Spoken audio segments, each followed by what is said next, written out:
Hello दोस्तों, नमस्कार। Welcome back to our channel analyst postmortem, जहां हम करते हैं हर फाइनेंशियल एस्पेक्ट की बारीकी से पोस्टमार्टम। तो दोस्तों, आज हम बात करेंगे गेल शेयर की और बात करेंगे कि क्या उसने ऐसा तूफानी रिजल्ट दिखाया कि उसमें एक अपॉर्चुनिटीज अनलॉक हो रही हैं और बहुत ही अच्छा आउटलुक नजर आता है। तो क्विकली बात करते हैं गेल स्टॉक की। और दोस्तों, अगर आपने चैनल अभी भी लाइक एंड सब्सक्राइब नहीं किया है तो प्लीज लाइक एंड सब्सक्राइब, ताकि ये वीडियोस आप तक पहुंच सके, रेगुलरली आप उसका बेनिफिट उठा सके और इस एजुकेशन से आप भी कुछ सीख सके और हम भी कुछ आगे सीख सकते। तो सबसे पहले बात करते हैं गेल के फंडामेंटल्स की और उसके जो रिजल्ट्स आए 2 दिन पहले कि ऐसा क्या उसमें था कि गेल बहुत ही अट्रैक्टिव नजर आ रहा है बोथ फ्रॉम फंडामेंटल और टेक्निकल पर्सपेक्टिव से। तो क्विकली हम उसके बेसिक फंडामेंटल्स बात कर लेते हैं। तो स्टॉक बहुत ही अच्छे वैल्यूएशंस पे 15 के मल्टीपल पे अवेलेबल है।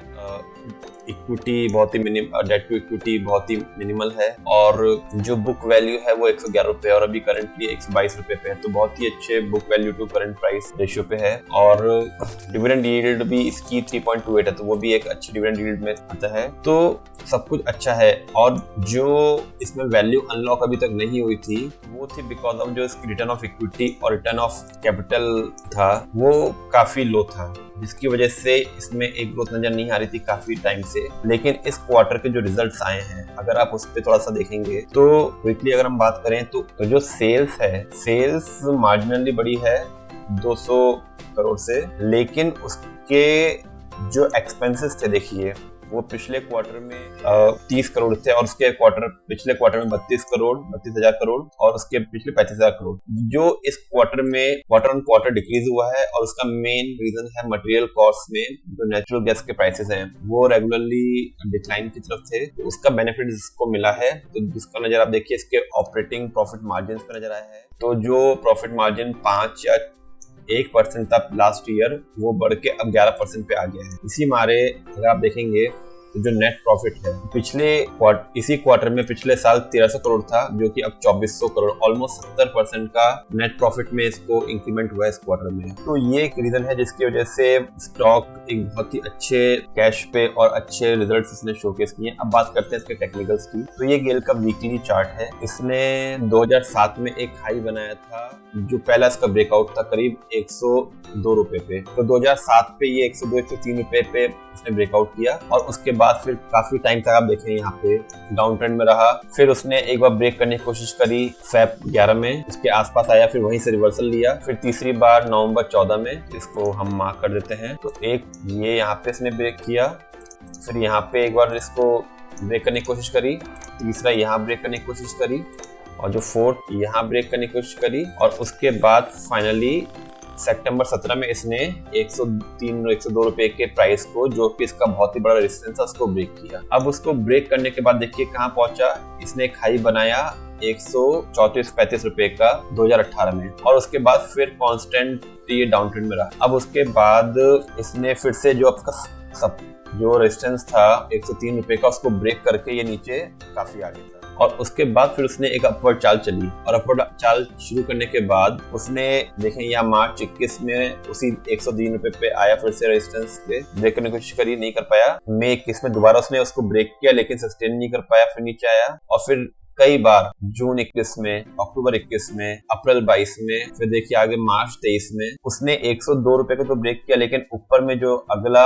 रेजिस्टेंस बन गया वो बन गया 113 रुपए।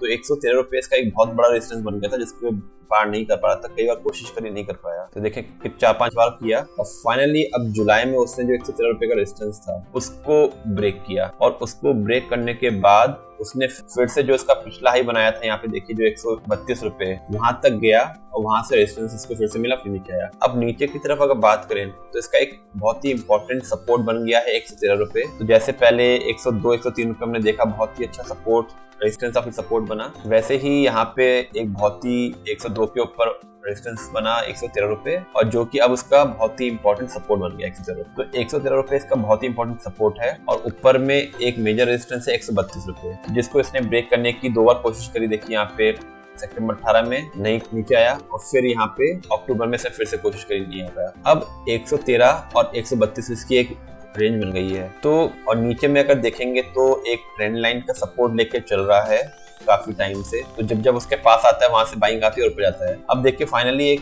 पॉइंट आ गया है यहाँ पे, जहाँ पे हम अगर डेली चार्ट पे जाते हैं तो अब ऐसा पॉइंट आ गया है जहाँ पे ये देखिए ट्रेंड लाइन और जो इसका मेजर सपोर्ट है 170 रुपए वो मर्ज होने वाला है।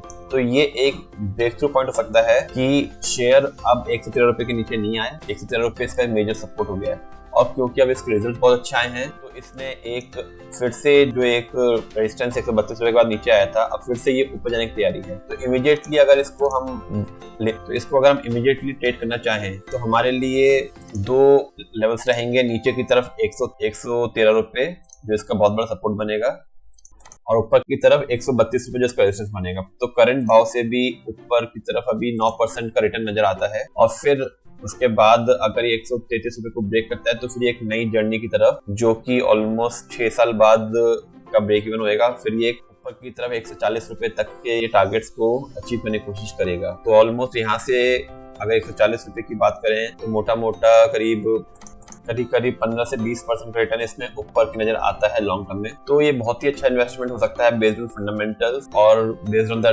रिजल्ट। और क्योंकि एक बहुत ही अच्छे सपोर्ट जोन के पास है 113 रुपए तो 122 रुपए चल रहा है, तो इसमें डाउनवर्ड रिस्क कम है और अपवर्ड अपॉर्चुनिटी ज्यादा नजर आती है, इसलिए गेल बहुत ही अच्छा थम्स अप स्टॉक नजर आता है वैल्यूएशन प्रोस्पेक्ट से। तो दोस्तों होप आपको समझ होगा कि कैसे हम लॉन्ग टर्म को देख के अपने लेवल्स निकाल सकते हैं और अपॉर्चुनिटी ढूंढ सकते हैं। तो ये बिल्कुल भी इन्वेस्टमेंट टिप नहीं है, ये एक एजुकेशनल पर्पस वीडियो है। इसको देख के आप समझिए और समझ में और उसके बाद अपने ट्रेड्स अपने फाइनेंशियल एडवाइजर की मदद से ही लीजिए।